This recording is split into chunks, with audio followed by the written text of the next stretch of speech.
Jeshi ya nchi 11 hususani za ukanda wa bahari ya India zimekutana hapa katika jiji la Dar es Salaam. Kubwa ni kwa ajili ya uzinduzi wa mafunzo ya majeshi haya ambayo yanalenga kubadilishana uzoefu katika kukabiliana na uhalifu wa kwenye maji, ikiwa ni pamoja na usafirishaji haramu wa binadamu, dawa za kulevya, lakini pia usafirishaji wa silaha. Kwa kuja pamoja tunakusanya kwanza nguvu kwamba haya ni matisho ambayo huwezi ukayafanya kazi mtu mmoja. Bahari ni kubwa sana na inajumuisha nchi na mipaka ya nchi mbalimbali ya baharini.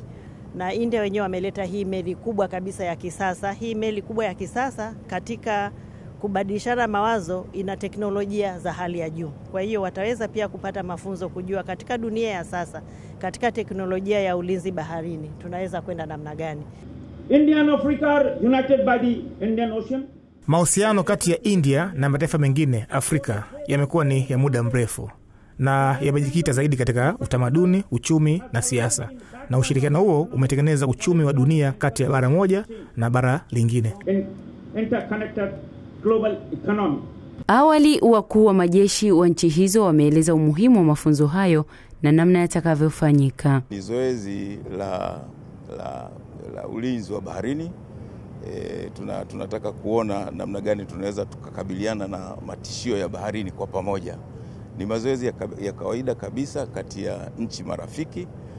Mnaweza mkakumbuka kwamba tumeshafanya mwaka jana na China, lakini mwaka huu tumefanya mazoezi ya namna hii na wenzetu wa Marekani, na leo hii tuko na wenzetu wa India. Kwa hiyo yote kwa yote ni kuhakikisha kwamba tunaweka nguvu ya pamoja kukabiliana na matishio ya baharini. As we gather today to launch AKM. Mafunzo haya yanalenga kuhakikisha usalama pamoja na maendeleo, na pia ni mpango ambao una baraka kutoka kwa Waziri Mkuu wa India, na lengo kubwa ni kuhakikisha mataifa yanakuwa na amani. As a forward looking roadmap for peaceful. Mafunzo hayo yanafanyika ikiwa zimepita siku chache tangu Tanzania ishiriki mafunzo ya namna hiyo kati yake na China. Upendo Michael, Azam News, Dar es Salaam.